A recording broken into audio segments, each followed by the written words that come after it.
یہ اللہ رب العزت کی جانب سے بہت بڑا انعام ہے جو ہمیں عطا ہوا ہے۔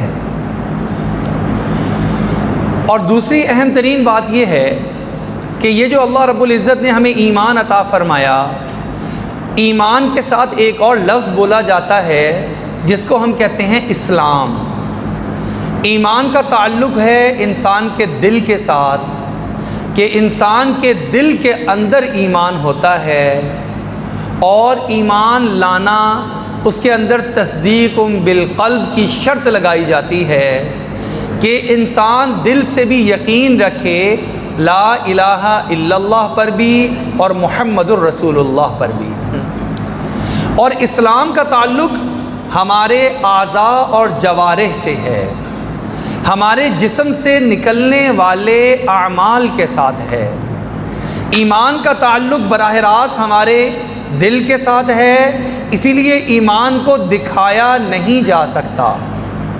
التقوی ہاہنا واشار الی قلبہ او کما قال علیہ الصلاۃ والسلام، نبی اکرم صلی اللہ علیہ وسلم نے ارشاد فرمایا کہ تقوی یہاں ہوتا ہے، اور آپ صلی اللہ علیہ وسلم نے اپنے سینہ مبارک قلب مبارک کی طرف اشارہ کیا کہ تقوی یہاں ہوتا ہے۔ اب دل ایک ایسی پوشیدہ چیز ہے جس کو کھول کر دکھایا نہیں جا سکتا، اسی لیے اپنے ایمان کو کھول کر دکھایا نہیں جا سکتا، لیکن اسلام ایک ایسی چیز ہے کہ جس کا تعلق اعضاء اور جوارح کے ساتھ ہے، اور اس کو چھپایا نہیں جا سکتا۔ یعنی ایسا نہیں ہو سکتا کہ ایک آدمی یہ کہے کہ میں مومن تو ہوں اور میں مسلم بھی ہوں، لیکن نماز کا وقت آئے اور وہ نماز کے لیے کھڑا نہ ہو، رمضان المبارک میں روزے کا وقت آئے اور وہ روزہ نہ رکھے، حج بیت اللہ فرض ہو لیکن وہ حج بیت اللہ کی سعادت حاصل نہ کرے، زکوٰۃ اس کے مال پہ فرض ہو لیکن وہ زکوٰۃ ادا نہ کرے، اور وہ کہے میں مسلمان بھی ہوں۔ ایسا نہیں ہو سکتا۔ اسلام چھپی ہوئی چیز نہیں ہے، اسلام جسم سے نکلنے والے اعمال کا نام ہے، اور یہ ظاہر ہوتے ہیں، بلکہ شریعت مطہرہ نے تو یہ بھی کہا کہ اس کو خوب ظاہر کرو۔ آپ دیکھیں نماز پڑھنے کا وقت آتا ہے تو ایک منادی اذان دیتا ہے، اور اذان دینے کے بعد سب لوگ اپنے اپنے گھروں میں بھی نماز ادا کر سکتے ہیں، لیکن وہاں سے اٹھتے ہیں، نکلتے ہیں، سفر طے کرتے ہیں، اور ایک جگہ بنائی جاتی ہے کہ سارے محلے والے یہاں اکٹھے ہوں گے، سب کو نظر آئے گا، سب کے سامنے واضح ہوگا، ظاہر ہوگا۔ یہ اسلام ہے، یعنی نماز ہے، یہ ایمان کے اظہار کا ایک موقع ہے۔ اسی لیے اللہ رب العزت نے نماز کو باجماعت ایک خاص مقام یعنی مسجد میں آ کر ادا کرنے کا حکم دیا ہے۔ اور پھر یہ نہیں رکھا کہ ایک بندہ اگر گھر میں ادا کر لے تو اس کی نماز ادا ہی نہ ہو، نہیں، نماز ادا تو ہو جائے گی۔ یا ایک بندہ جو ہے اکیلے نماز پڑھ رہا ہے تو اس کو نماز ہی ادا نہ ہو، نہیں، نماز تو ادا ہو جائے گی، فرض تو ذمے سے ادا ہو جائے گا، لیکن فضیلت کتنی بڑی رکھی کہ جو اس خاص جگہ پر آ کر سب مسلمانوں کے ساتھ نماز ادا کرے گا، اس کی نماز میں کم از کم 27 درجے زیادہ اجر اور ثواب شامل کر دیا جائے گا، اور اس کے نام اعمال میں درج کر دیا جائے گا۔ یہ میں آپ کو ایک بات سمجھانا چاہتا ہوں، ایک حقیقت سمجھانا چاہتا ہوں۔ اسلام، اس کا تعلق ہمارے اعضاء اور جوارح سے ہے۔ اچھا، اب یہ اعضاء اور جوارح کام کیسے کریں گے؟ یعنی اسلام کے احکامات پر عمل کیسے کریں گے؟ مثال کے طور پر اقیم الصلاۃ، نماز قائم کرو۔ اب نماز قائم اس جسم نے کرنی ہے، ہاتھوں نے اٹھنا ہے، ہاتھوں نے ناف کے نیچے بندھنا ہے، پھر رکوع میں جانا ہے، پھر ہمارے جسم نے پورے نے جھک کر سجدے میں چلے جانا ہے۔ اعضاء و جوارح ہیں جو کام میں آئیں گے، یہ اسلام ہے، اسلام کا اظہار ہے، اسلام کے ارکان ہیں، لیکن یہ ادا کیسے کرنے ہیں یہ کیسے پتہ چلے گا؟ نماز 5 وقت کی فرض ہے، یہ کیسے پتہ چلے گا؟ جب ہم علم کو حاصل کریں گے، اچھا وہ 5 اوقات کون کون سے ہیں یہ کیسے پتہ چلے گا؟ جب ہم علم دین حاصل کریں گے۔ اچھا ان 5 اوقات میں کن کن شرائط کا ہم نے خیال رکھنا ہے؟ اور نماز سے پہلے ہیں وقت کا ہونا، قبلہ رخ ہونا، اور جو ہے جسم پاک ہونا، کپڑے پاک۔ کپڑے کیسے پاک ہوتے ہیں اور کیسے ناپاک ہوتے ہیں؟ جسم کن چیزوں سے ناپاک ہوتا ہے، کن چیزوں سے پاک ہوتا ہے؟ یہ کس چیز سے ہمیں پتہ چلے گا؟ جب ہم علم دین حاصل کریں گے۔ اچھا پھر نماز کے اندر کی چیزیں، قیام کیسے ہوگا، رکوع کیسے ہوگا، قیام میں کیا پڑھا جائے گا، رکوع میں کیا پڑھا جائے گا، سجدے میں کیا تسبیح ادا کی جائے گی، اتحیات کو کیسے بیٹھا جائے گا، اس کے اندر کیا پڑھا جائے گا، یہ ساری کی ساری، یہ ایک مثال دے رہا ہوں، میں صرف ایک نماز کی مثال دے رہا ہوں۔ اس کے لیے بھی آپ کو علم دین، اور صرف سطحی نہیں بلکہ گہرائی کے ساتھ علم دین حاصل کرنا پڑے گا۔ یہی حال ہے روزے کا۔ روزہ کس طرح شروع کرنا ہے، روزہ کن چیزوں سے ٹوٹ جاتا ہے، روزے کے اندر کن باتوں کا خیال رکھنا ہے، روزہ کب مکمل ہو جائے گا، کس کو روزہ چھوڑنے کی اجازت ہوگی، یہ ساری کی سارا علم ہے جو کہ ہمیں علم دین حاصل کرنے کے بعد ہی ہم اس تک پہنچ سکتے ہیں۔ اب آپ طلباء بھی یہاں پر کس لیے حاضر ہوئے ہیں، کس لیے اکٹھے ہوئے ہیں؟ علم دین حاصل کرنے کے لیے۔ میں اس کی اہمیت آپ کے سامنے رکھ رہا تھا کہ ہم دین پر عمل تب ہی کر سکتے ہیں جب ہمیں علم دین حاصل ہو جائے۔ دین پر عمل اس سے پہلے کا علم حاصل ہونے کے بعد ہو سکتا ہے۔ اسلام کے ارکان تب ادا کر سکتے ہیں جب اسلام کے ارکان کی معلومات اور اس کا علم ہمیں حاصل ہو جائے۔ اور آپ وہ خوش قسمت ہیں کہ جن کو اللہ رب العزت نے چن لیا، انتخاب کر لیا کہ آپ براہ راست اللہ کی کتاب، اللہ کے پیارے نبی علیہ الصلاۃ والسلام کی احادیث مبارکہ، ان سے نکلنے والے احکامات، فرائض، واجبات، سنن، مستحبات، اس کے علم کو حاصل کرنے کے لیے یہاں پر موجود ہے۔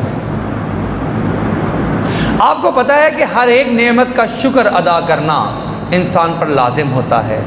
اگر انسان اللہ کی عطا کردہ نعمتوں پر اللہ کا شکر ادا کرنے کا عادی بن جائے تو کیا ہوتا ہے؟ ان نعمتوں میں اضافہ ہو جاتا ہے۔ لَئِن شَكَرْتُمْ لَأَزِيدَنَّكُمْ وَلَئِن كَفَرْتُمْ إِنَّ عَذَابِي لَشَدِيدٌ۔ اگر میری عطا کردہ نعمتوں پر میرا شکریہ ادا کرتے رہو گے، میں ضرور بالضرور، 2 تاکیدیں لا رہے ہیں، ضرور بالضرور ان نعمتوں میں اضافہ کر دوں گا۔ اور اگر میری عطا کردہ نعمتوں کی ناشکری کرو گے، ان عذابی لشدید، میرا عذاب بڑا سخت ہے۔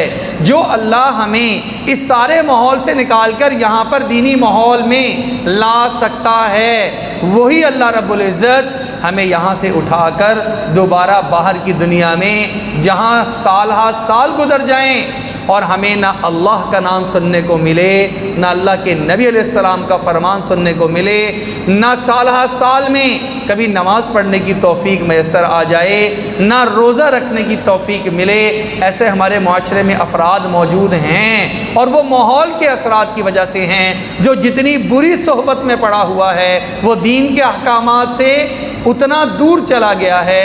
اللہ رب العزت اس پر بھی قادر ہیں کہ اللہ نہ کرے ہم اس پاکیزہ ماحول سے اٹھ کر اس ماحول کے اندر شامل ہو جائیں۔ اب ہر نعمت کا شکر ادا کرنا الگ طریقے سے ہوتا ہے۔ آپ کے پاس اگر صحت کی نعمت ہے اور زندگی کی نعمت ہے تو جب تک صحت موجود ہے آپ کو نماز ادا کر کے اللہ کا شکریہ ادا کرنا ہے۔ آپ کو پوری صحت کھڑے ہونے کی نہیں تو ملے گا حکم کہ بیٹھ جائیں۔ آپ کو بیٹھنے کے لیے بھی صحت میسر نہیں تو آپ لیٹ کر نماز ادا کر لیں۔ آپ ہاتھوں سے نہیں کر سکتے، اشاروں سے نماز ادا کر لیں۔ جب تک زندگی ہے اور جب تک عقل موجود ہے تب تک آپ اس کا شکر ادا کریں گے، زندگی کا بھی، عقل کا بھی، اور آپ نماز ادا کریں گے، آپ پر نماز کی معافی نہیں ہے۔ اللہ رب العزت نے آپ کو صحت عطا فرمائی تو روزہ رکھ کر شکریہ ادا کرنا یہ لازم ہے۔ اللہ نے آپ کو مال کی نعمت عطا فرمائی تو اس کا نعمت کا شکر روزہ رکھ کے ادا نہیں ہو سکتا۔ ایک بندہ کہے مجھ پر زکوٰۃ تو فرض ہے لیکن میں زکوٰۃ نہیں دیتا کیونکہ پیسے سے مجھے بڑی محبت ہے، بڑی محنت سے کمایا ہے، تو میں نے جو 5,000 زکوٰۃ کے دینے ہیں میں اس طرح کرتا ہوں کہ میں 50 رکعتیں نفل پڑھ لیتا ہوں اور اللہ کو کہوں گا یا اللہ تو اس کے زکوٰۃ کے بدلے میں میرے ان نفل کو قبول فرما لے، تو کیا اس کی زکوٰۃ ادا ہو جائے گی؟ ہرگز ادا نہیں ہوگی، حالانکہ یہ بھی عبادت کر رہا ہے۔ وہ کہے چلو 5,000 روپے مجھ پر زکوٰۃ کے ہیں، زکوٰۃ تو میں نہیں دیتا، 5 روزے رکھ لیتا ہوں اس کی جگہ پر۔ روزہ کتنی بڑی عبادت ہے، چلو یا اللہ میں یہ 5,000 نہیں دے سکتا، 5 روزے رکھ لیے تیری رضا کے لیے، یا اللہ اس کو زکوٰۃ کے بدلے میں قبول فرما لیجئے، کیا قبول ہو جائیں گے؟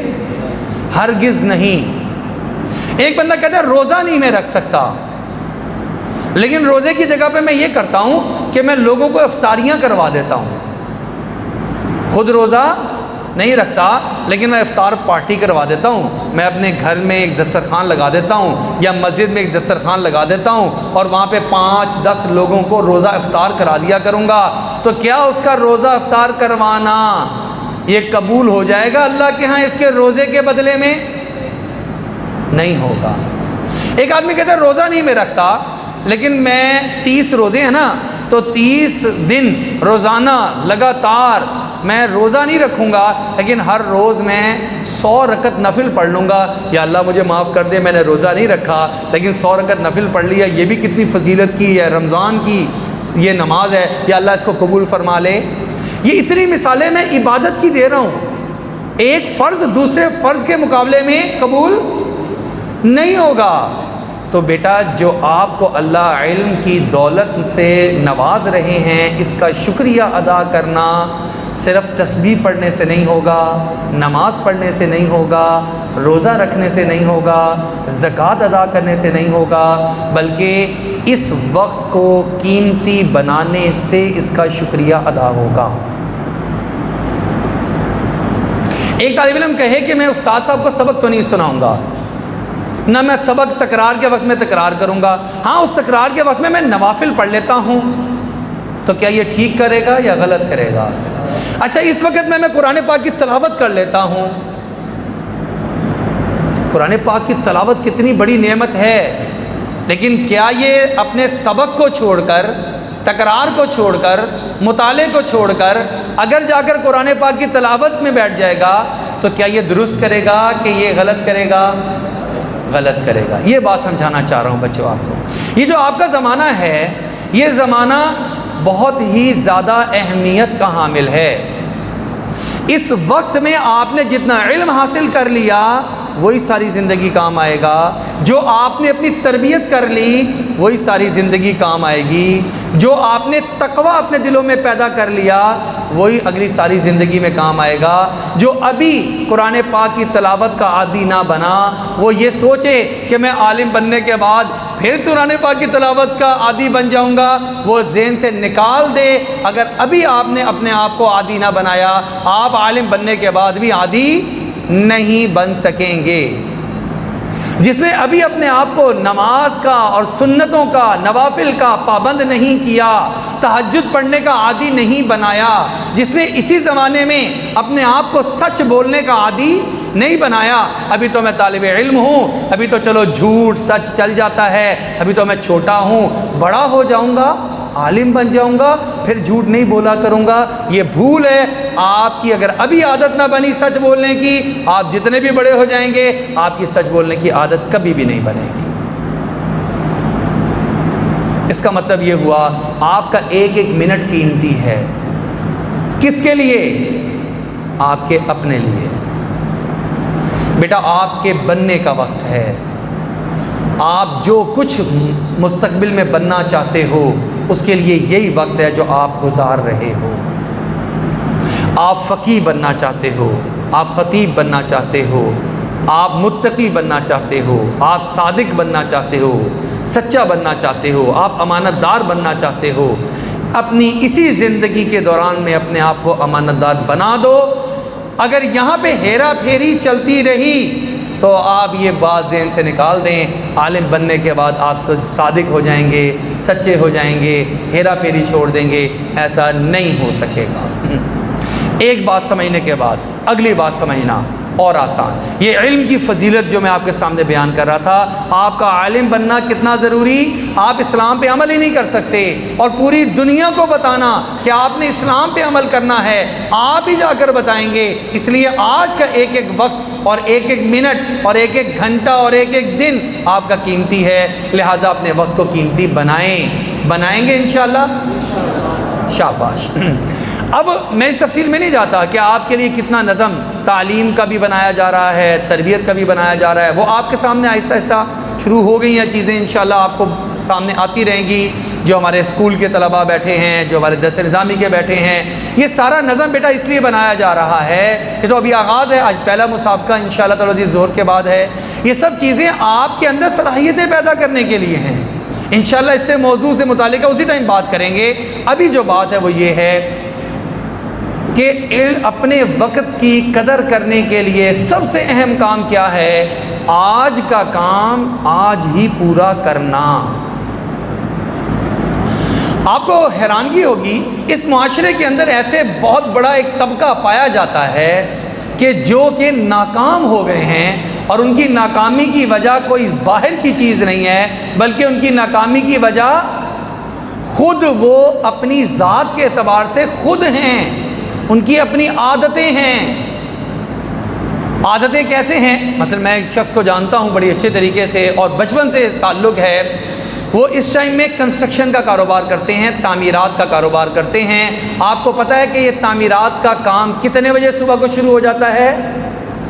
8 بجے، اور جو مزدور مستری ہیں یہ 7 ساڑھے 7 بجے جگہ پر موجود ہوتے ہیں تاکہ عام کو 8 بجے شروع کیا جا سکے، اور وہ جو کام کروانے والا بندہ ہے وہ خود 11 بجے سو کر اٹھتا ہے، 12 بجے تک ناشتہ کر کے منہ ہاتھ دھو کر تیار ہوتا ہے، اور 1 بجے جاتا ہے، جا کر دیکھ کر آتا ہے کہ میری جگہ پر کام کیسا ہو رہا ہے۔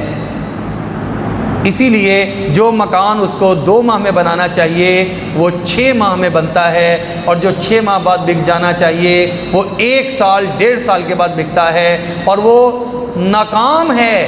اور وہ الزام کس پہ لگاتا ہے؟ یہ مزدور ٹھیک نہیں ہیں، یہ مستری ٹھیک نہیں ہیں، بڑی بے ایمانی ہو چکی ہے، بس اللہ ہی حافظ ہے سب لوگوں کا، قیامت قریب ہے، اور یہ ہے وہ ہے، مجھے کبھی کوئی اچھا بندہ ہی نہیں ملا، مجھے کبھی کوئی ورکر اچھے نہیں ملے، یہی شکوے کرتا رہتا ہے۔ حالانکہ مسئلہ اس کا اپنا ہے۔ جو بندہ خود 11-12 بجے سے پہلے سو کر نہیں اٹھ سکتا ہے، وہ دنیا کا اور آخرت کا کیا کام کرے گا؟ آج کا کام آج کرنا۔ کل ہمارے رشتہ داروں سے ہماری ملاقات ہوئی، میں اس لیے آپ کو واقعات بتا رہا ہوں جو حقیقی ہیں، تاکہ ہم یہ نہ کہیں کہ پرانے کوئی کسی اور قوم کے واقعات ہیں، یہ ہمارے اپنے معاشرے کے واقعات ہیں۔ کل میں ایک شخص سے ملا اور میں نے اس سے پوچھا، اس کے مکان کے ٹیکس کا معاملہ تھا۔ 10 سال سے مکان خریدا ہوا ہے لیکن ٹیکس اپنے نام نہیں کروایا، ابھی تک 10 سال ہو گئے ہیں، ٹیکس جو ہے وہ پچھلے پرانے مالک کے نام ہی آتا ہے، اور اب جس کے نام یہ مکان تھا وہ بھی فوت ہو چکا ہے، آگے اس کی اولادیں بھی 10 سالوں میں فوت ہو چکی ہیں۔ اب ایک اتنا بڑا مسئلہ بن گیا ہے کہ اس ٹیکس کے مسئلے کو حل کیسے کرنا ہے۔ آپ مجھے بتائیں، جیسے ہی وہ خریداری ہوئی تھی مکان کی، پہلے 1-2 ماہ کے اندر ہمت کر کے اگر وہ سارا کام مکمل کروا لیا جاتا تو آج یہ پریشانی دیکھنی پڑتی؟ نہ دیکھنی پڑتی۔ سیدنا ابوبکر صدیق رضی اللہ تعالیٰ عنہ پہلے خلیفہ ہیں، جب ان کو خلافت کا بوجھ ملا تو انہوں نے ایک خطبہ دیا، وہ خطبہ پڑھنے کے قابل ہے۔ انہوں نے فرمایا کہ دیکھو اب مجھ پر ایک ذمہ داری آ گئی ہے، اور میں یہ کوشش کروں گا آج کے کام کو آج ہی پورا کرنے کے بعد اپنے گھر جایا کروں گا، اس لیے کہ کل کے تو پھر اور کام ہوں گے. اگر آج کا کام بھی میں نے ڈیلے کر کے کل پہ ڈالا تو کل کے بھی کام جمع ہو گئے تو کیا سارے پورے ہو جائیں گے؟ نہیں ہوں گے. اب کیا ہوگا کہ اس کے دن کو بھی آگے ڈالنا پڑے گا. پھر یہ کئی دنوں اور دن سے آگے بڑھتے بڑھتے ہفتے اور ہفتے سے بڑھتے بڑھتے مہینوں پہ لیٹ ہو جائے گا. یعنی پھر ایک بندہ کہے گا کہ مجھے یہ کام اس سال کے پہلے مہینے میں کرنا چاہیے تھا, مجھے کہا گیا تھا کہ اس کو پہلے مہینے میں کرو, اور آج 6واں مہینہ آ گیا ہے لیکن مجھے وقت ہی نہیں مل رہا کہ میں اس کام کو کر سکوں. تو وہ وقت اب کیسے ملے گا؟ کیونکہ جو اب کے کام ہیں وہ سامنے آ چکے ہیں. آپ کا جو وقت تھا اس کام کے کرنے کا, اس کو آپ نے ضائع کر دیا, آپ نے اس کو غفلت کے ساتھ گزارا, تو اب آگے آپ کے لیے بڑا مشکل بن جائے گا. آپ فضائل اعمال کی تعلیم کرتے ہیں, اس کے اندر ایک واقعہ آپ نے بارہا پڑھا ہوگا. میں اس موقع پر وہ بھی آپ کے سامنے رکھنا چاہتا ہوں کہ نبی اکرم صلی اللہ علیہ وسلم ایک رات بڑے بے چین تھے. حضرت اماں عائشہ رضی اللہ تعالی عنہ کے گھر میں موجود تھے. اماں عائشہ رضی اللہ تعالی عنہ نے پوچھا, یا رسول اللہ صلی اللہ علیہ وسلم اتنے پریشان کیوں ہیں؟ آپ صلی اللہ علیہ وسلم نے جواب دیا, اے عائشہ, کچھ صدقے کے دراہم ہیں جو آج مجھے خرچ کر دینے چاہیے تھے لیکن آج وہ رہ گئے. میں محمد مصطفیٰ صلی اللہ علیہ وسلم اس بات کو پسند نہیں کرتا کہ یہ میرے پاس رات کو بھی رہیں اور ایسی حالت میں رات گزاروں کہ یہ دراہم میرے پاس ہوں. چنانچہ ان کو ہدیہ صدقہ کیا تو تب جا کر رات کو نیند آئی. یہ فضائل اعمال میں آپ نے 12 واقعہ پڑھا ہوگا. یہ واقعہ ایک واقعہ نہیں ہے بچوں, یہ ایک درس ہے, یہ ایک سبق ہے. کس کے لیے ہے؟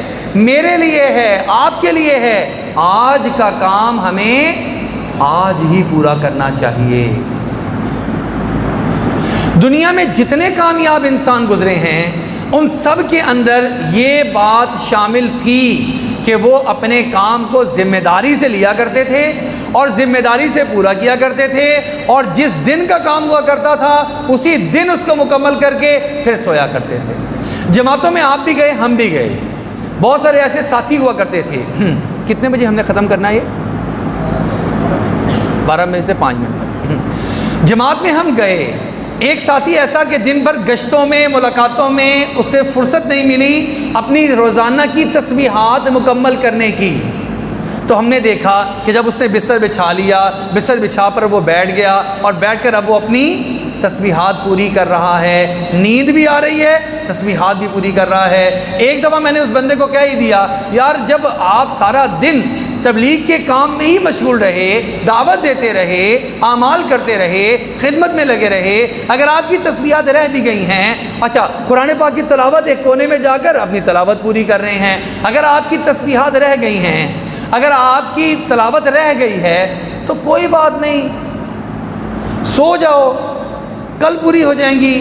وہ کہنے لگا, مولانا صاحب آپ کیسی بات کر رہے ہیں, مجھے تو یہ سکھایا گیا ہے کہ جب تک آج کا کام یعنی آج کی تسبیحات پوری نہ ہو جائیں سونا نہیں ہے, آج کی تلاوت پوری نہ ہو جائے سونا نہیں ہے. سونے کو مؤخر کر دینا ہے, اعمال کو مؤخر نہیں کرنا, اس لیے کہ آج کے دن اگر غیر حاضری ہو گئی اس کی کمی آگے پوری نہیں ہو سکتی ہے.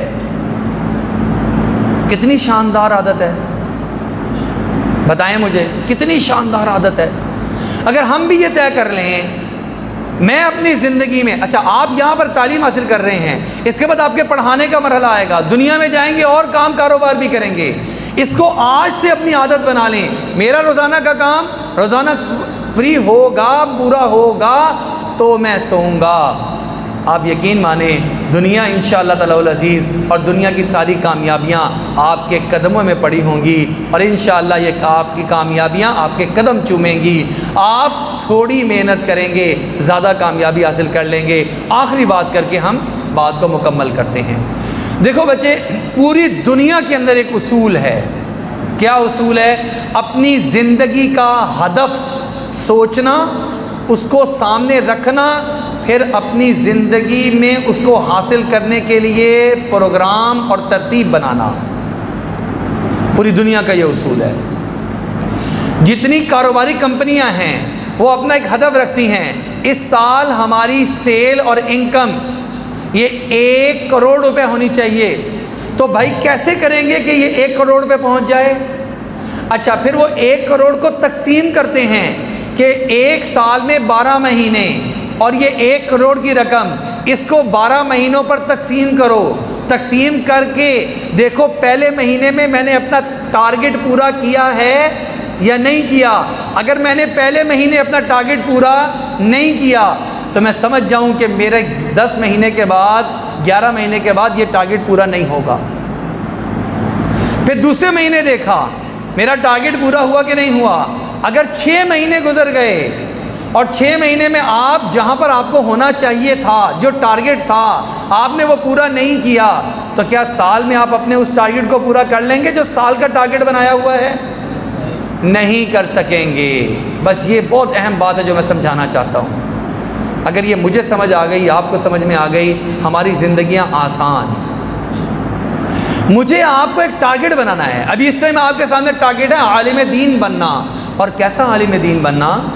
ایک ایسا عالم دین بننا جو کہ علم کے اندر بھی رسوخ رکھتا ہو، جو تربیت کے اعتبار سے بھی، کردار کے اعتبار سے بھی پختہ اور مضبوط انسان ہو، جس کو نہ تو کسی کی ولا یخافون لومۃ لائم، کسی کے تانوں سے فرق پڑتا ہو، نہ اس کو کسی کے ملامت کرنے والوں کی ملامت سے اثر پڑے، وہ اپنی جگہ پر چٹان بن کے کھڑا ہو، نہ اس کو معاشرے کی کوئی تنگی ترشی اپنے موقف سے ہٹا سکے، نہ اس کو کوئی دھمکی یا کوئی لالچ، یہ رقم لے لیں اور آپ اس طرح ہو جائیں، آپ اس طرح کر لیں، کوئی دنیا کا لالچ اس کو دین سے نہ ہٹا سکے۔ ایک ایسا عالم دین بننا ہم سب کا ٹارگٹ ہونا چاہیے، ہدف ہونا چاہیے۔ اب یہ سمجھیں اور دیکھیں اس ہدف تک میں نے چلنا کیسے ہے؟ کیا یہ جو میرا یہ سال گزر رہا ہے، کیا میں یہ اس کے مطابق گزار رہا ہوں؟ اگر یہ سال گزار رہا ہوں تو میں ہدف کے قریب ہو رہا ہوں، اور اگر میں اس کے مطابق نہیں گزار رہا تو میں ہدف سے دور ہو رہا ہوں، اور جتنا دور ہو جاؤں گا اتنا منزل سے دور ہو جاؤں گا۔ مثال دیتے ہیں، ہم جماعتوں میں جاتے ہیں، مثال دیتے ہیں بڑے، کہتے ہیں آپ نے جانا ہے مغرب کی طرف اور آپ نے راستہ اختیار کر لیا مشرق کی طرف کا۔ اب جتنا آپ لیٹ ہوں گے، جتنا آپ مہلت لیں گے، اتنا آپ اصل منزل مقصود سے دور چلے جائیں گے۔ جتنی جلدی آپ رک جائیں گے، وہاں سے یو ٹرن لے لیں گے، اتنی جلدی آپ منزل مقصود کی طرف چل پڑیں گے۔ میں اور آپ آج نیت اور ارادہ کریں، اگر میں اور آپ اپنے وقت کو ضائع کر رہے تھے تو آج کے بعد سے ہم اپنے وقت کو ضائع نہیں کریں گے۔ ہم یو ٹرن لے لیتے ہیں، ہمیں اصل راستے پہ رہنا ہے، ہمیں اللہ سے مانگنا ہے اہدنا الصراط المستقیم، یا اللہ سیدھا راستہ دکھا، سیدھے راستے پہ چلا۔ اگر ہمارے ذہن میں احساس ذمہ داری پیدا نہیں ہوئی بھی تھی تو آج سے ہم یو ٹرن لے لیتے ہیں۔ آج سے ہم اٹھیں گے، ایک ایک کتاب کو توجہ دے دیں گے، ایک ایک سبجیکٹ کو توجہ سے پڑھیں گے، ایک ایک اصول کو فالو کریں گے، ایک ایک بات کو اپنی زندگی میں شامل کر کے اپنے آپ کو اعلیٰ ترین طالب علم ثابت کر دیں گے۔ تیار ہیں سب بچے انشاءاللہ؟